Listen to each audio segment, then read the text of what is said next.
Yay! You're here. I'm here. We're back together. I have done a few episodes, both on this show, Content with Character, and my former podcast, She Built This, all about collaboration. Collaboration as it relates to our clients, tying the 4 agreements into collaborations gone awry, and, well, today, as you can see by the title, collaborations gone right. Now, while I could just easily say check the links in the show notes for a bajillion more episodes all about collaboration and call it a day, I'm not going to do that in today's episode.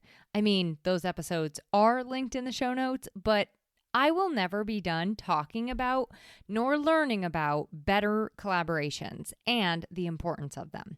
So today we're going to get into collaborations gone right because it takes 2 to make a thing go right. And it also takes 2 to make it out of sight, if you know the song.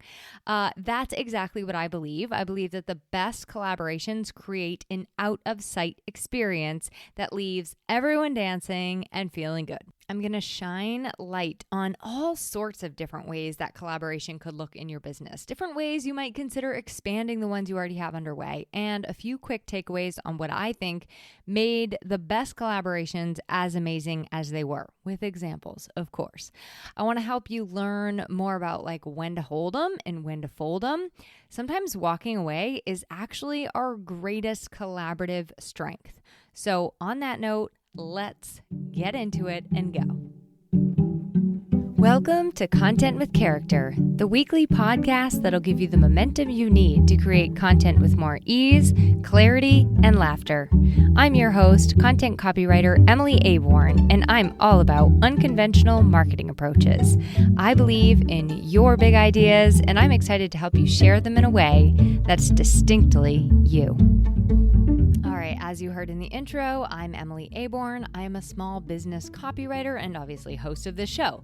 I'm also really passionate about helping small businesses to grow, but grow in an out-of-the-box, human-centered, personality-filled way. I really do believe that marketing, sharing your work, whatever you want to call it, it goes far beyond this mass production of content for content's sake, more social media posts, all that crap. And instead, it really starts with this genuine connection and also being the real you and finding other like-minded people to kind of partner with, right? So in addition to connection, I really think that a lot of businesses could benefit from the power of collaborations as they grow. For me, collaborations have been a huge part of building my business. I really believe that collaboration can help you to reach new individuals, create more than you ever dreamed possible, take you places you can't even imagine right now, places that maybe aren't impossible, but they're definitely harder and less fun to get to alone. So the actual definition of collaboration, it's pretty simple. It just means the action of working with someone to produce or create something. It's simple and vague. My definition is highly complicated math. Are you ready? Get your calculator out. We're going to do some math. No, just kidding. I define collaboration as this. 1 + 1 equals way more than 1. You may recall last week I shared a bonus episode with Dave Campbell where he shares the proverb, you can count the seeds in an apple, but you can't count the apples in a seed. The truth is we can't possibly know the impact of what we create and share. We don't actually know all those ripples that are made. And when we show up and work together with somebody else, there's even more. So on that note, let's talk about some of the ways that collaboration can look in real life business. Probably it's infinite, but for the purposes of today's episode, because you do not want me to infinitely talk to you, I'll just give you 20 awesome ideas, and then I'll give you some actual examples that have gone right for me, which is going to unpack some of those keys, in my opinion, to what makes collaborations successful or not. So the first one is joint webinars or workshops. I think this is an amazing idea. In fact, I have one coming up at the end of this month, August 2025, which I'll tell you about in a bit. This is really just when you bring your communities or audiences together. You combine your expertise for some sort of high value, mostly usually live event. So that's fantastic. Number 2, podcast guest swaps, meaning you appear on theirs, they appear on yours. We've been talking a lot about guesting, as you know. And if you're a regular listener of this show, you're well acquainted with podcast guesting as a great form of collaboration. This is not just guest swaps, I guess. It's just any kind of guesting or speaking is a collaboration. Number 3, co-authoring an article, guide, or ebook. That's when you or a blog, let's say. That's when you really are combining your knowledge together to create a resource. Number 4, affiliate partnerships. That's like helping to promote one another. Promoting each other's offers with some sort of mutual benefit. So you hear me do this often with Podmatch, as well as other things that I've found to be tried and true. I'll do it with Buzzsprout. I'll do it with my client portal, Honeybook. So I have my own little affiliate partnerships where I'm promoting somebody else's offer with a mutual benefit. And I also recently did this with somebody else, but we're going to kind of get into that in a different way, which actually brings me to number 5, cross promotion on social media. Now, this is not just random tagging. This is intentional cross promotion on social media. Honestly, this does not get nearly enough airtime as a form of collaboration. This is such a powerful way to collaborate and lift up other small business owners. I recently helped a friend, Chantel Davis-Gray, with the launch of her new impact card deck. She creates card decks for business owners, and she created one of her own. So I helped her promote that on social media. She got a whole bunch of people involved in doing that with her, and it was a really powerful way. And the result for Chantel was that she really felt supported and seen, and it increased her in excitement around it, probably 30,000 fold. Number 6 is co-hosting a challenge. That's when you have sort of a couple of days of combined energy, and you're working together as collaborators. You're also working to help the people who are in the challenge to reach a goal. I did this many, many years ago with a brand that was very different from my own, but we actually worked with the same types of people in our community. And so we brought it together as a challenge, and it was amazing. People loved it so much. They wanted to do it again. And I think we ended up doing it 2 more times after that because people just were crazy about it. Number 7 is bundled offers, packaging your services, products together at some sort of special rate. I do this with a couple of website designers, brand designers, and a few other folks. It's not for everyone, nor everything that you offer, but I will say that when it works, it really, really works. Number 8 is doing a content series. So it could be a themed set of blog posts, videos, podcasts shared between you. This is an awesome and fun idea. And as I was researching and preparing for this episode, I came across this idea and I was like, I might like to try something like this. So as I said before, I've contributed to blogs and articles and stuff, and I do share podcasts between people, but I've never done a whole series, and it could be super fun. Number 9, guest teaching in each other's programs. That's when you might pop into somebody's membership or their course or vice versa, speak at their group, right? Or in their community. As a guest teacher. Beta testing, number 10, beta testing each other's products or services. When you're giving feedback to somebody before a launch, super invaluable. Number 11, referral exchange agreements.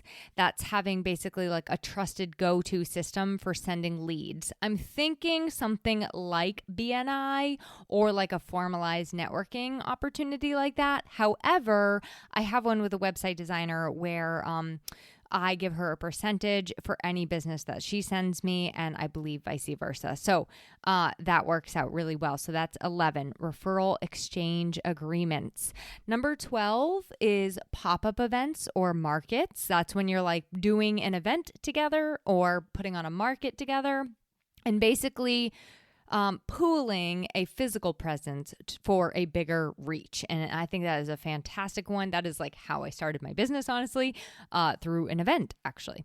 And then number 13, co-sponsoring a cause or a charity event. We often overlook the opportunity to be a sponsor. But really, if there is something that an event or a business or an initiative that you really feel a value alignment around as a business, being a sponsor of that is a fantastic way to collaborate with that. So don't dismiss that. Number 14 is resource sharing. That's when you're just sharing like tools or tech or templates or even virtual assistants. And that's another one. Like, don't overlook collaboration in sharing resources. Number 15, joint market research. This could be fun. This is when you kind of like get together and you survey your combined audiences. Maybe they're like very similar, maybe they're slightly different, but you're kind of like putting your feelers out between the two of you for deeper insights, more of a scale of numbers, right? So that could be really good. Number 16 is collaborative giveaways. Definitely have done these. This is where like everybody contributes a prize and they all share the audience growth. I guess you could kind of think of summits like that, but they're not exactly the same in that, but it is a little bit similar in that. So collaborative giveaways are another one I've seen, and I've seen them a lot on social media as well. Number 17 is accountability partnerships. I have a great friend. I actually used to work with her in Charlotte, North Carolina, and we reconnected through writing. Her name is Crystal, and we do this for each other. We commit to showing up for each other's business goals. We share even our personal goals, and we just hold each other accountable. It's like our little accountability partnership. Number 18 is co-creating a product with somebody. So this is when you kind of like blend your specialties into something brand new. And it's very similar to the bundling, but I think this is when you're actually creating something that does not exist yet between the two of you. Group masterminds is number 19, and that would not just be like attending the group mastermind, but you're really co-running them together. I did this when I had my former business. She built this with a couple of collaborators. And number 20, behind the scenes skill swaps. This is when you are trading talents, like bartering, okay? That saves each other time or money. I recently did this with somebody as well, and it was an incredible situation. So, as I said, this list could go on, and I really want to stress, well, let me just say, personally, as a service provider, I think that every single client I work with I consider that a collaboration.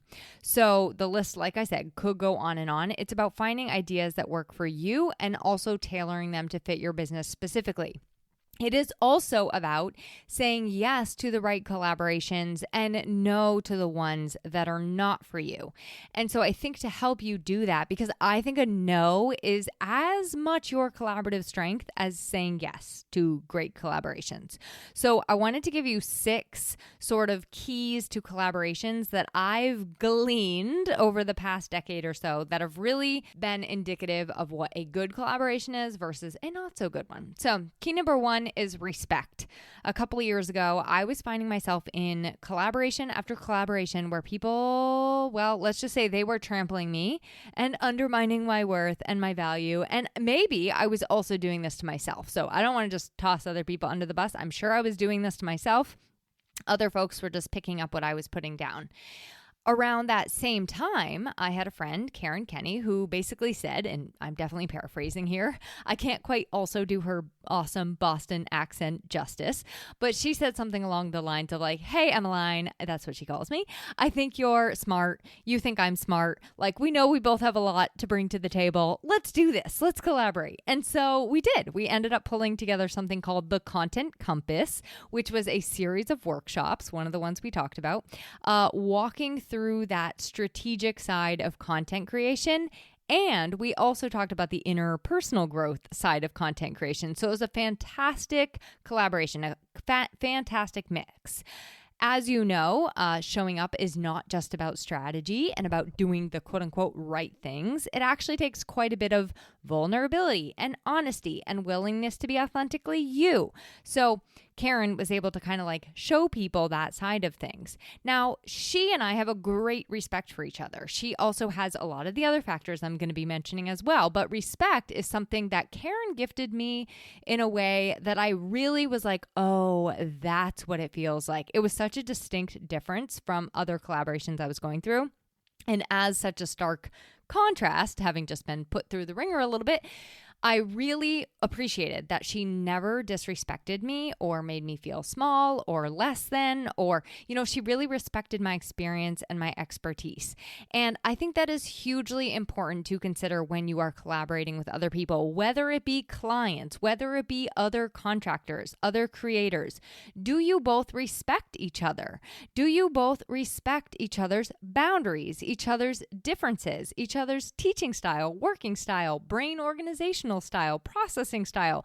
Do you share values and priorities? Do you respect one another's time, effort, investment, and energy? And are you open to hearing the other person's ideas? So all of those things for me are part of respecting our collaborators. And if you are, for example, like a guest on somebody else's show, it's a matter of like respecting what they want for their show and what they're asking you to do. Respecting the organizational flow that is being put together. Respecting a collaborator by like not showing up last minute or late or unprepared. Plays out all sorts of different ways. But I think that respect for one another is an immensely important key to successful collaboration. And guess what? Karen also has some incredible thoughts on collaboration to share. I just so happen to know that Karen did her own episode all about collaboration on her podcast. Episode number 327, holy smokes, 327, aired on August 14th on her podcast, The Karen Kenny Show. She, in this episode, brilliantly speaks to how relationships throughout our lives, whether personal or professional, are really just collaborations at heart. So yes, the link to that episode is in the show notes, and you may as well just go over there now and download that one to queue up after this one. I think you will be amazed at all of the takeaways and insights that she has to offer. And I'll be talking about Karen's podcast in the very near future in relation to another topic, which I know is exciting. So while you're downloading that episode of hers, you may as well just give her show a subscribe or a follow and stick around with her for a while because we're going to mention her again. Before I even planned this episode out fully, Karen and I were actually talking about like how we're going to each give each other like, oh, I'm doing collaborations too. So we were talking about how we're going to each give each other kind of like a nod or a shout out in these episodes this month. It's so meta of us. I know it's like a mini collaboration within a collaboration topic. It's very exciting. As we were talking about it, Karen said something I really loved. So this is her quote. She said, "The best part of collaborating is believing that you are better together, that you can both bring your unique gifts to the table, and that when combined, they are like a magic superpower." And I was like, yes, that right there is the essence of collaboration. And that right there is the essence of respecting your collaborator. So key number 1, respect. Key number 2, trust. For trust, I thought we could focus on the example of affiliate collaborations, referral exchanges, and let's even just go ahead and add in beta testing or reviewing something that you're working on, because I think all three of these share that common thread of like needing a lot of trust in order for the collaboration to be successful. So when I am an affiliate, for example, for Podmatch or Buzzsprout or Honeybook, which I think those are the only three I am right now, first of all, I make sure that I trust the product or service. I trust the team behind these services and that they're going to give good customer service. I'm actively using the tool so I can trust that its capabilities are at least going to do what people are asking me, can this do this thing? Now, I obviously know that it cannot work for every single person, or every single person is not going to get the same results I have, but I can trust my own experience and share that with them and know that when they're using it for like the intended purpose and they put in the time and the effort, then it will do their job and bada bing, bada boom.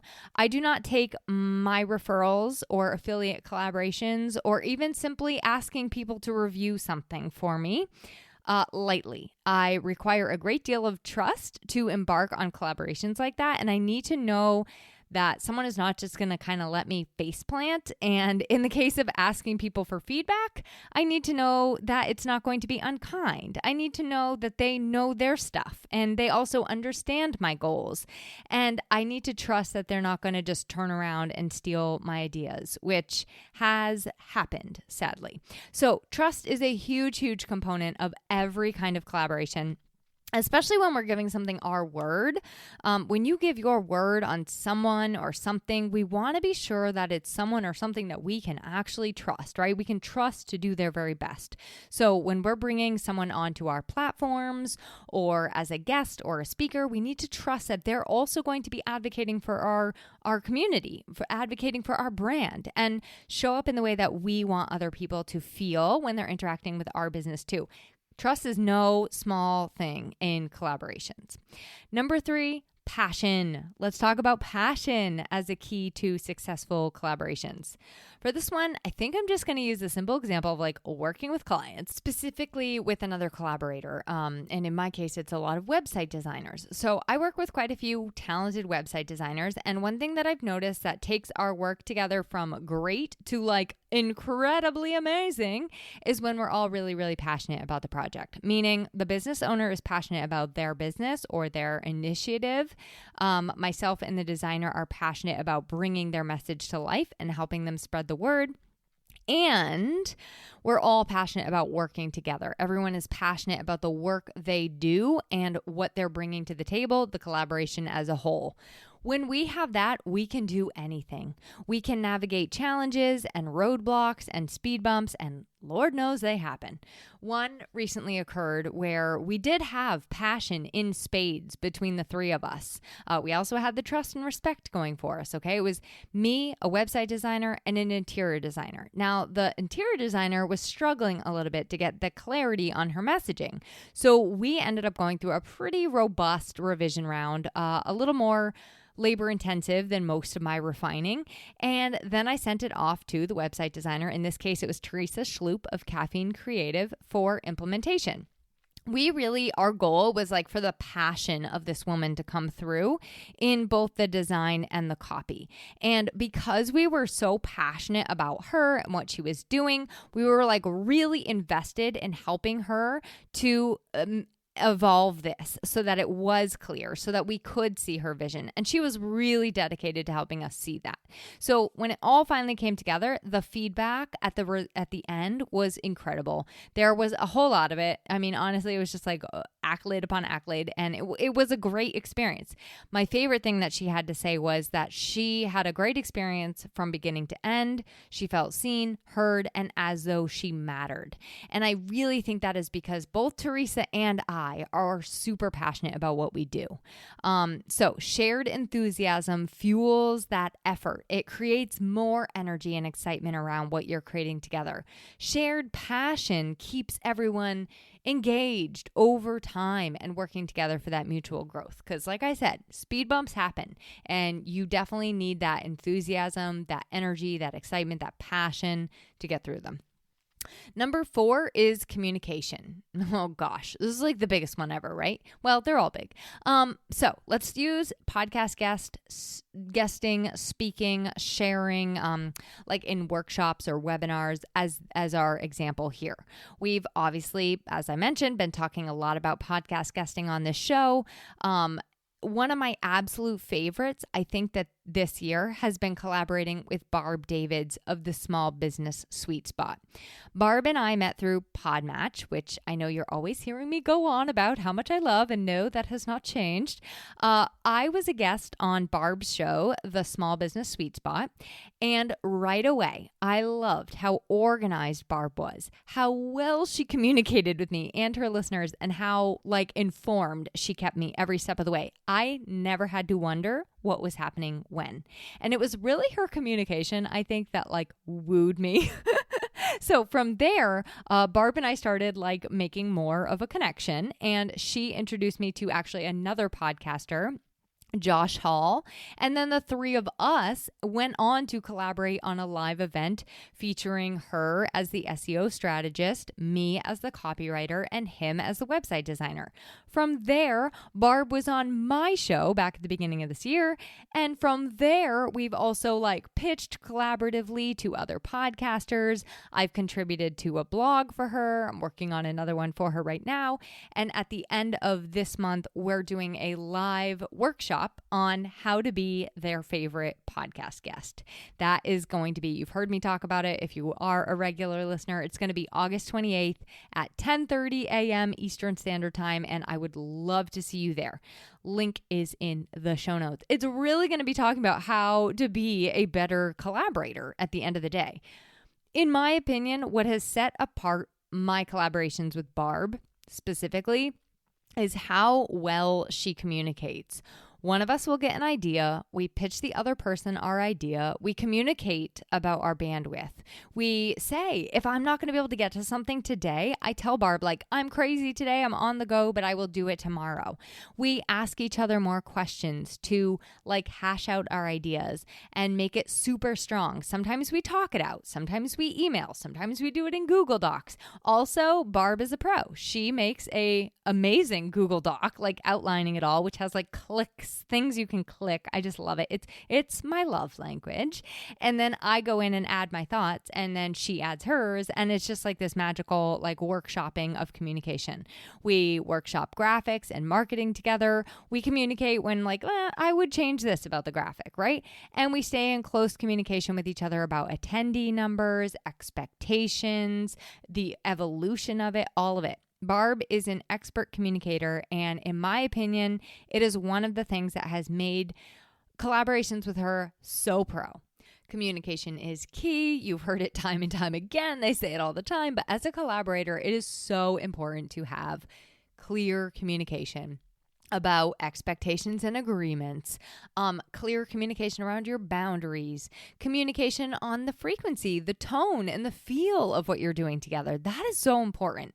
Regular check-ins and updates, alignment and communication and messaging, communicating results and outcomes and expectations, all of that. There is absolutely nothing more frustrating for me than when I have a client or a collaborator who is not a great communicator. It happens in a variety of ways, and it causes a whole ripple of issues, leaving one person always wondering, like, is this person even just, are they into it at all? Or wondering what the commitment is, you know? And I just don't think that collaborations can succeed on a lack of communication. I don't know. Maybe you've had one. You can prove me wrong. Number 5 is strengths and skills. And this is obviously kind of a no-brainer, but with the very best of collaborations, you each likely bring a different skill set to the table. You may, of course, share strengths, but a lot of the times we have a way of seeing things that the other person does not. So 2 website designers I work with quite often, in addition to Teresa, are Robin White of RDW Design Studio and Alethea Copelis of Inspired Website Design.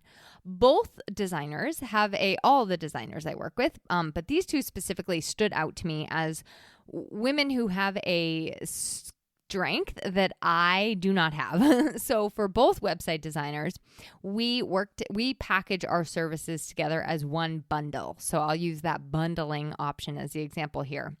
We have different options for websites and blogs and marketing materials. The list goes on.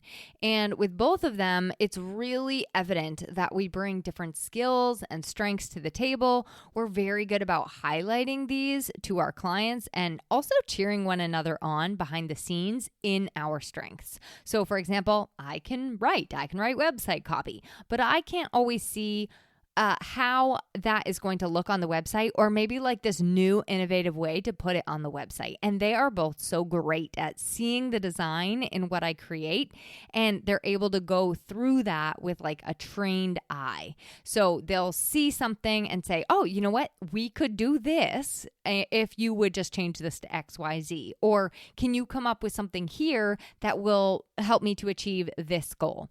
So a huge key to any successful collaboration is when each person is bringing their skills to the table. As Karen Kenny said in that quote I shared earlier, the goal is to have everyone be operating like in their genius zone so that you're all leaning into what you do just so exceptionally well. And then you are also able to champion each other on in that. So seeking out collaborators that you really can pair with their complementary strengths for an even stronger package and offering. I also do this with a writer who is a subcontractor of mine. She will help me with specific projects where I'm like, that's not exactly my strength.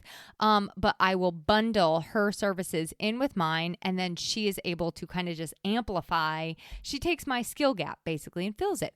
I am a words person. I'm not great with visuals or tech or math. Now, while I am very creative in my writing, I tend to be slightly more on the concrete side with other things and other like applications. So it always helps me to pull in other people to open that up. And that I really believe is where so much of the magic lies. Number 6, key to successful collaborations. I saved the best for last, obviously, delight. And I don't think that this is like the number one need for a collaboration, but I think it is perhaps one of my favorite after doing many, many, many collaborations. And I think that for me, this is the difference between a yes and a no, if I was, say, on the line. So for this one, I want to go back to the one that I had mentioned was an often forgotten and not getting enough airtime, and that is that cross promotion on social media. I mentioned that Chantel recently launched a card deck. I will put that link in the show notes. And she brought in other collaborators who would be delighted about what she was doing and delighted to help share. This was intentional promotion and sharing. She made intentional asks of us. This wasn't just like randomly tagging at everyone and like expecting us to share. And it was a very powerful way to collaborate. It was a very powerful way for us to show her light, her gifts, and also to like lift others up. And it is a huge ripple effect because the people she is offering these card decks to, in most cases, are like business owners, other small business owners, or they're sending it to other small business owners. So the impact is enormous. And I think that's a really, really good example of delight. Like we just love Chantel and wanted to say, we love you. And yes, we want to help. So some other specific ideas are like when I'm really excited or delighted about something, it's really easy for me to like shout it out. So like I do like a collaboration post on Thursdays where I give a little spotlight to a collaborator. If you love somebody that you just ended up getting a product or a service from, I recently had 2 people do like full on social media posts for me, totally surprised about my podcast guester bundles. I do this all the time with New England Podcasters Group because I'm crazy about the group. I just think it's so fantastic. I want to shout them out. And obviously not obviously, I suppose, but when I launched this podcast, I had people doing that cross promotion for me as well. So bringing people in who are genuinely delighted. They're just like, I'm over the moon about you and I want to be part of sharing your excitement. So that for me is probably the top. And like it also makes for the most fun collaborations, but I think it also makes for some really, really successful ones when both parties are just like over the moon, happy to be in the room, sharing for each other, doing this together, you know. Like my friend Lindsay Dreyer and I don't really care what she proposes as an idea. I'm like, yes, I just want to do something with you because I like you. And I feel that way now about most of the collaborations I say yes to. In fact, I would say I don't do collaborations anymore that I'm not genuinely delighted about. So similarly to passion, this also translates into how people on the other end receive the collaboration. Like when you are delighted to be doing this, you then show up delighting audiences with unexpected value. When you are delighted to be doing this, it makes it so much more memorable and energetic. And you're also bringing your best self because you're like, I'm just happy to be here and be together. Like, I don't care if anyone shows up. I'm just happy we're doing this. So I think that one for me is, as you can tell, that is the one when I'm on the line, that will make or break it.